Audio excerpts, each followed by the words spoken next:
राणा सांगा के मुद्दे पर बैकफुट पर आई अखिलेश यादव, करनी सेना क्षत्रिय समाज का विरोध या कोई दूसरी वजह जाने। अभय सिंह राठौर लखनऊ। देश के वीर महान योद्धा राणा सांगा के मुद्दे पर हुए भारी विरोध प्रदर्शन के बाद अब यह मामला धीरे धीरे थमता नजर आ रहा है।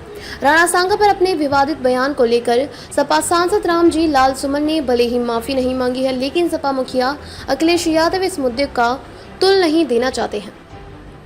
एक तरह से सपा इस मुद्दे पर बैकफुट पर आ गई है। इस बात की तस्दीक अखिलेश यादव के उस बयान से भी होती है जिसमें उन्होंने सपा नेताओं को धार्मिक और इतिहास के मुद्दों पर बयानबाजी न करने की नसीहत दी है।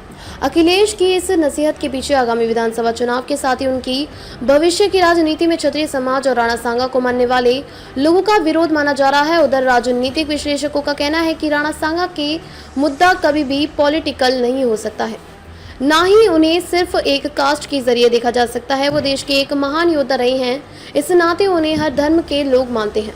दरअसल समाजवादी पार्टी के राज्यसभा सांसद रामजी लाल सुमन ने 21 मार्च को राज्यसभा में राणा सांगा पर विवादित टिप्पणी करते हुए उन्हें गद्दार बताया था। उनकी इस टिप्पणी के बाद करनी सेना के कार्यकर्ताओं ने उनके खिलाफ यूपी, राजस्थान और मध्य प्रदेश समेत कई राज्यों में विरोध प्रदर्शन करना शुरू कर दिया था।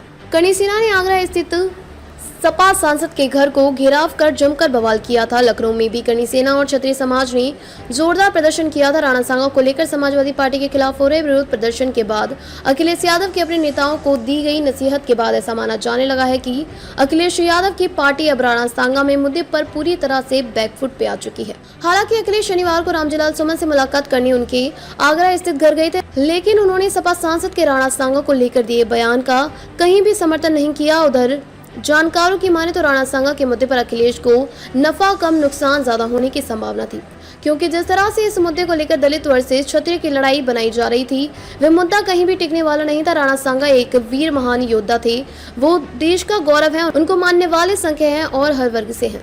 इसलिए यह कह देना कि रामजी लाल सुमन के घिराव और उनके खिलाफ हो रहे प्रदर्शन से सारा दलित समाज उनके साथ आ जाएगा, ये सरासर गलत है।